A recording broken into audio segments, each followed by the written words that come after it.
ನಿನ್ನೆ ಮೊನ್ನೆ ಅಷ್ಟೇ ಡಾಕ್ಟರ್ ರಾಜ್ಕುಮಾರ್ ಅವ್ರ ಬಗ್ಗೆ ಸಮಾಧಿ ಬಗ್ಗೆ ಒಂದು ವಿವಾದಾತ್ಮಕ ಹೇಳಿಕೆ ಕೊಟ್ಟಿರುವಂಥ ಚೇತನ್ ಅವ್ರ ಬಗ್ಗೆ ಎಲ್ಲ ಕಡೆ ವೈರಲ್ ಆಯಿತು. ಈಗ ನಮ್ಮ ಜೊತೆ ಚೇತನ್ ಅವರೇ ಇದ್ದಾರೆ. ಸರ್ ನಮಸ್ತೆ. ನಮಸ್ಕಾರ ಸರ್, ನೀವು ಕೊಟ್ಟಂಥ ಹೇಳಿಕೆ ಸಮಾಜದಲ್ಲಿ ಗೊಂದಲ ಸೃಷ್ಟಿ ಮಾಡಿತು. ಮತ್ತು ಡಾಕ್ಟರ್ ರಾಜ್ಕುಮಾರ್ ಅಭಿಮಾನಿಗಳು ಮತ್ತು ಕನ್ನಡ ಪರ ಸಂಘಟನೆಗಳು ದೊಂಬಿ ಎದ್ದು ಹೇಳಿದ್ರು. ಮತ್ತು ನಟ ಚೇತನವನ್ನ ಬಹಿಷ್ಕಾರ ಮಾಡಬೇಕು, ಗಡಿಪಾರು ಮಾಡಬೇಕು ಅಂತ ಹೇಳಿದ್ರು. ಅದಾದಮೇಲೆ ತಾವು ಕ್ಷಮೆನೂ ಯಾಚಿಸಿದ್ರಿ. ಮತ್ತು ಇದಕ್ಕಿದಂಗೆ ಬೆಳಿಗ್ಗೆ ಪೋಸ್ಟ್ ನೋಡಿದ್ರೆ ನಾವು ಕ್ಷಮೆ ಯಾಚಿದ್ರಿ. ಇದ್ರ ಬಗ್ಗೆ ನಿಮ್ಮ ಸ್ಟ್ಯಾಂಡ್ ಏನು ಸರ್? ನೀವು ಕ್ಷಮೆ ಕೇಳಿದ್ದೀರಾ ಅಥವಾ ಕ್ಷಮೆ ಕೇಳಿಲ್ವಾ? ನಮ್ಮ ಉದ್ದೇಶ ಯಾರಿಗೂ ನೋವು ಮಾಡೋದಲ್ಲ. ನಾನು ಒಂದು ಟ್ವೀಟ್ ಬರೆದಿದ್ದೆ, 3-4 ಲೈನ್ ಬರೆದಿದ್ದೆ. ಅದನ್ನು ಮೊದಲನೇ ಲೈನ್ನಲ್ಲೇ ಸಾಲಿನಲ್ಲೇ ನಾವು ಹೊರನಟ ಡಾಕ್ಟರ್ ರಾಜ್ಕುಮಾರ್ ಅವ್ರ ಮೇಲೆ ನಮಗೆ ಅಪಾರ ಅಭಿಮಾನ ಇದೆ. ಚಿಕ್ಕ ವಯಸ್ಸಿಂದನೂ ಅವರ ಏಕಪಾತ್ರ ಅಭಿನಯ ಮಾಡಿಕೊಂಡು ನಾವು ಬೆಳೆದು ಸಿನಿಮಾ ರಂಗಕ್ಕೆ ಸೇರ್ಕೊಳ್ಳೋಕೆ ಒಂದು ಕಾರಣ ಆಯಿತು. ಆದರೆ ನಾನು ಹೇಳಿದ ವಿಚಾರ ಅಣ್ಣವ್ರ ಬಗ್ಗೆ ಅಲ್ಲ, ಅವರ ಕುಟುಂಬದ ಬಗ್ಗೆ ಅಲ್ಲ, ಅಥವಾ ಅವ್ರ ಅಭಿಮಾನಿ ಸಂಘಗಳಂತ ಯಾರು ಇವತ್ತು ಹೇಳಿ ಅವರ ಹೆಸರಿಗೆ ಮಸಿ ಬಳಿತಾ ಇದ್ದಾರಲ್ಲ ಅವ್ರ ಬಗ್ಗೆ ಅಲ್ಲ. ನಾನು ಯಾರ ಬಗ್ಗೆ ಹೇಳಿದ್ದು ಅಂದರೆ ಸರ್ಕಾರದ ಯೋಜನೆಯಿಂದ ಯಾವ್ಯಾವ ಥರ ಪರಿಣಾಮಗಳಾಗತ್ತೆ, ಯಾವ್ಯಾವ ಥರ ಸಮಸ್ಯೆಗಳು ಹುಟ್ಟಾಕತ್ತೆ, ಆ ಸಮಸ್ಯೆಗಳು ಸರಿಪಡಿಸೋದು ಬಿಟ್ಟು ಅದಕ್ಕೆ ಪರಿಹಾರಗಳು ಕೊಡೋದು ಬಿಟ್ಟು ಇದೇ ಸರ್ಕಾರಗಳು ಅವರ ವೈಯಕ್ತಿಕ ಲಾಭಗಳಿಗೆ, ಅವರ ಒಂದು ವೋಟ್ ಬ್ಯಾಂಕಿಂದ ಅವರ ಅಧಿಕಾರದಲ್ಲಿ ಉಳಿಸ್ಕೊಳ್ಳೋಕ್ಕೋಸ್ಕರ ಅವ್ರು ಯಾವ್ಯಾವ ಥರ ಕುತಂತ್ರಗಳನ್ನು ಜನರ ಭಾವನೆಗಳ ಜೊತೆ ಆಟ ಆಡ್ತಾರೆ ಅಂತ ನಾನು ಹೇಳಿದ್ದೆ. ಸೊ ನಮಗೆ ಡಾಕ್ಟರ್ ರಾಜ್ಕುಮಾರ್ ಅವ್ರ ಥರನೇ ನಮಗೆ ಅನೇಕರು ನಮಗೆ ಅದ್ಭುತವಾದ ಕೊಡುಗೆ ಕೊಟ್ಟಿದ್ದಾರೆ, ಸಿನಿಮಾ ರಂಗದ ಒಳಗಾಗಿರ್ಬೋದು ಹೊರಗಾಗಿರ್ಬೋದು. ಆದರೆ ಈ ಒಂದು ಲ್ಯಾಂಡ್ ಗ್ರ್ಯಾಂಟಿನ ವಿಚಾರದಲ್ಲಿ ಚರ್ಚೆ ಆಗ್ತಾ ಇದೆ. ಅದು ಒಂದು ಸ್ಮಾರಕ ದೃಷ್ಟಿನಲ್ಲಿ 2.5 ಎಕರೆ ಸಿಟಿ ಸೆಂಟರ್ ಬೆಂಗಳೂರಿನಲ್ಲಿ, ಮತ್ತು ಭಾಳ ಮುಖ್ಯವಾಗಿ ನಮಗೆ ದೊಡ್ಡ ಪ್ರಮಾಣದಲ್ಲಿ ಎಲ್ಲ ಕಡೆ ಕರ್ನಾಟಕದ ಮೂಲೆಯಿಂದನೂ ನಮಗೆ ಬೆಂಬಲ ಬರ್ತಾ ಇದೆ. ಜನರಿಗೆ ಭಾಳ ಆಳವಾದ ಆಲೋಚನೆ ಇದೆ. ಇದೇನು ಕಾಣುತ್ತೆ ನನಗೆ ಅಂದರೆ ಜನರ ಒಂದು ಆಳವಾದ ಚಿಂತನೆಗೂ ಈ ಆಳುವ ಶಕ್ತಿಗಳು ಪ್ರಭಾವಿ ವ್ಯಕ್ತಿಗಳಿರೋ ಒಂದು ರೀತಿ ಅವರ ಅಸ್ತಿತ್ವ ಸ್ವಾರ್ಥಕ್ಕೂ ನಡೀತಿರೋ ಸಂಘರ್ಷ. ಸೊ ಆ ವಿಚಾರ ಜನ ಬೆಂಬಲ ನಮಗೆ ಎಲ್ಲ ಕಡೆ, ಎಲ್ಲ ಜಾತಿಯವರು, ಧರ್ಮದವರು, ಲಿಂಗದವರು, ಎಲ್ಲ ಒಂದು ಅಣ್ಣವರ ಅಭಿಮಾನಿಗಳು ಮತ್ತು ಎಲ್ಲರ ಅಭಿಮಾನಿಗಳು, ನಮಗೆ ಕನ್ನಡ ಸಿನಿಮಾ ರಂಗದ ಅಭಿಮಾನಿಗಳು ಮತ್ತು ನಮ್ಮ ಕರ್ನಾಟಕದ ರಾಜ್ಯದ ಬೆಳವಣಿಗೆಗೋಸ್ಕರ ನಿಂತಿರೋ ಎಲ್ಲರೂ ನಮ್ಮ ಜೊತೆ ನಿಂತ್ಕೊಂಡಿದ್ದಾರೆ. ಅದಕ್ಕೆ ನನಗೆ ಅವರೆಲ್ಲರಿಗೂ ಗೌರವ ಕೊಟ್ಟು ಅವರೆಲ್ಲ ನಾನು ಕೃತಜ್ಞತೆಗಳು ಹೇಳಕ್ಕೆ ಇಷ್ಟಪಡ್ತೀನಿ. ನೀವು ಹೇಳಿದ್ರಿ ಎಲ್ಲರೂ ಸಹ ಸಹಕಾರ ಕೊಡ್ತಿದ್ದಾರೆ ಅಂತ. ಆದರೆ ನಿಮ್ಮ ಕನ್ನಡ ಚಿತ್ರರಂಗದಲ್ಲಿ ಹಲವಾರು ಅಧ್ಯಕ್ಷರುಗಳು ಅಥವಾ ಜಯಮಾಲಾ ಮೇಡಮ್ ಆಗಿರ್ಬೋದು, ಅವರೆಲ್ಲ ನಿಮ್ಮನ್ನ ತುಚ್ಛವಾಗಿ ನಿಂದಿಸ್ತಿದ್ದಾರೆ. ಮತ್ತು ಸಾರಾ ಗೋವಿಂದ್ ಅವರು ನಿಮ್ಮ ವೈಯಕ್ತಿಕ ವಿಚಾರದಲ್ಲಿ ಬಂದು ವೈಯಕ್ತಿಕವಾಗಿ ನಿಮ್ಮ ದೂಷಣೆ ಮಾಡಿದ್ರು ಮತ್ತು ಸಾರ್ವಜನಿಕವಾಗಿ ನಿಮಗೆ ಕೆಟ್ಟ ಪದಗಳನ್ನ ಉಪಯೋಗಿಸಿದ್ರು. ನೀವು ಸಹ ನಿಮ್ಮ ಹಲವಾರು ಸಂಘಟನೆಗಳು ಕ್ಷಮೆ ಕೇಳಬೇಕು ಅಂತ ಮತ್ತೆ ನೀವು ಕಂಪ್ಲೇಂಟ್ ಕೊಡ್ತೀವಿ ಅಂತ ಹೇಳ್ತಿದ್ದೀರಾ. ಅದು ನಿಜನಾ? ಕಂಪ್ಲೇಂಟ್ ಕೊಡ್ತಾ ಇದ್ದೀರಾ ಅಥವಾ ಅವ್ರ ಹೇಳಿಕೆಗೆ ಅಯ್ಯೋ ಬಿಡು ಹೋಗಲಿ ಅಂತ ಗಾಳಿ ತೂರಿರ್ತೀರಾ? ನಮಗೆ ಏನೇನು ನಡೆದಿದೆ ಪ್ರತಿಯೊಬ್ಬರು ಕೂಡ ಮೀಡಿಯಾದಲ್ಲಿ ನೋಡಿದ್ದಾರೆ.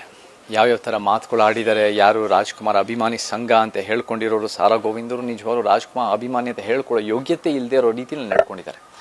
ಅವರು ಏನೇನು ಮಾತಾಡಿದ್ದಾರೆ ಅವ್ರ ಬಗ್ಗೆ ಏನೇನೋ ಮಾತಾಡೋ ಅವಶ್ಯಕತೆ ಇಲ್ಲ. ಕರ್ನಾಟಕ ಜನ ಎಲ್ಲರೂ ನೋಡಿದ್ದಾರೆ. ಎಲ್ಲ ಕಡೆಯಿಂದ ಅವರ ಮಾತುಗಳಿಗೆ, ಅವರ ನಡವಳಿಕೆ, ಅವ್ರು ಹಾಕಿರೋ ಧಮಕಿಗಳಿಗೆ, ಅವರು ಒಂದು ರೀತಿ ಕೆಟ್ಟ ಒಂದು ರೀತಿ ನಡವಳಿಕೆಗೆ ಎಲ್ಲ ರೀತಿ ವಿರೋಧ ಬರ್ತಾ ಇದೆ. ಅದು ಕರ್ನಾಟಕ ಜನ ನಮ್ಮ ಜೊತೆ ನಿಂತಿದ್ದಾರೆ. ಅದು ನಾನು ಯಾವಾಗಲೂ ಕೃತಜ್ಞತೆಗಳು ಹೇಳೋಕ್ಕೆ ಇಷ್ಟಪಡ್ತೀನಿ. ಮತ್ತು ಕನ್ನಡ ಚಿತ್ರರಂಗದಲ್ಲಾಗಿರ್ಬೋದು, ಚಿತ್ರರಂಗದ ಹೊರಗಾಗಿರ್ಬೋದು, ಪ್ರತಿಯೊಬ್ಬರಿಗೂ ಅಭಿವ್ಯಕ್ತಿ ಸ್ವಾತಂತ್ರ್ಯ ಇದೆ.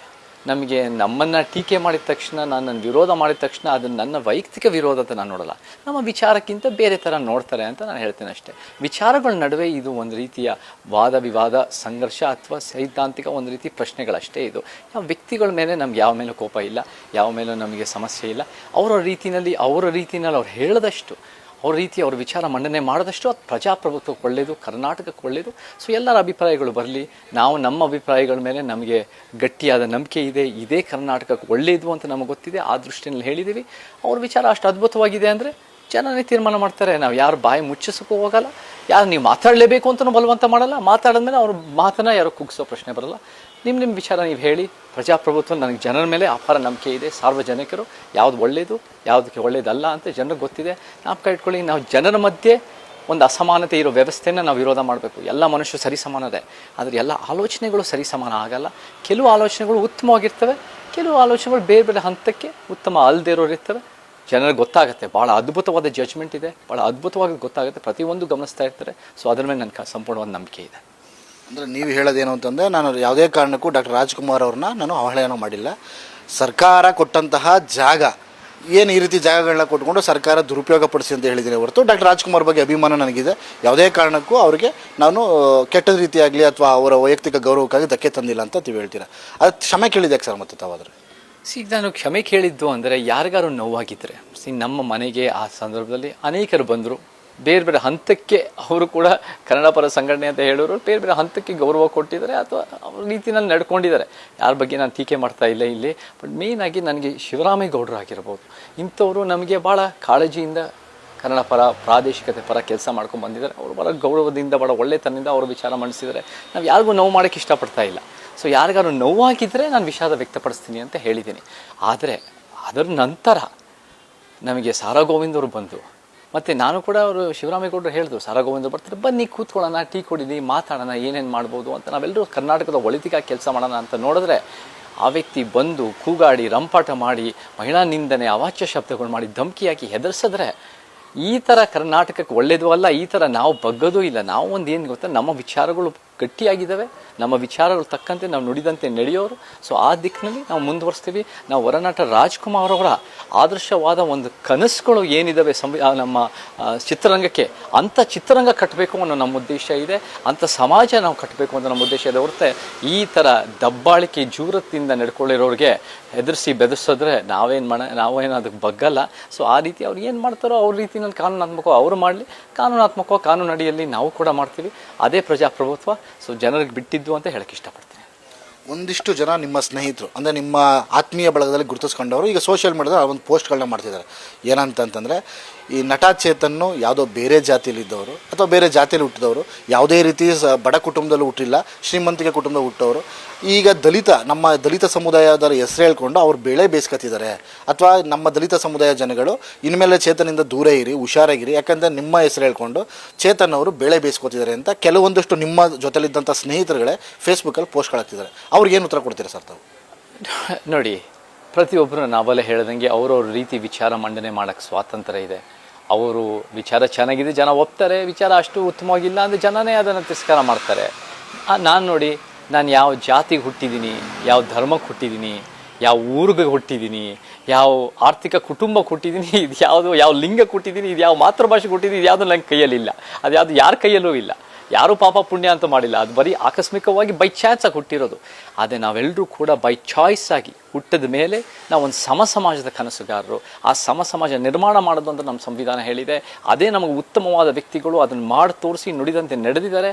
ಅಂಥ ದಾರಿನಲ್ಲಿ, ಅಂಥ ದಿಕ್ಕಿನಲ್ಲಿ, ಅಂಥ ಹಾದಿನಲ್ಲಿ ನಾವು ಮುಂದುವರ್ಸೋಕ್ಕೆ ನಾನು ಇಷ್ಟಪಡ್ತೀನಿ. ಸೊ ಅವ್ರವ್ರ ವಿಚಾರ ಅವ್ರು ಮಾತಾಡಲಿ, ಅವ್ರವ್ರ ವಿಚಾರ ಅದು ಅವ್ರು ಹೇಳಿ.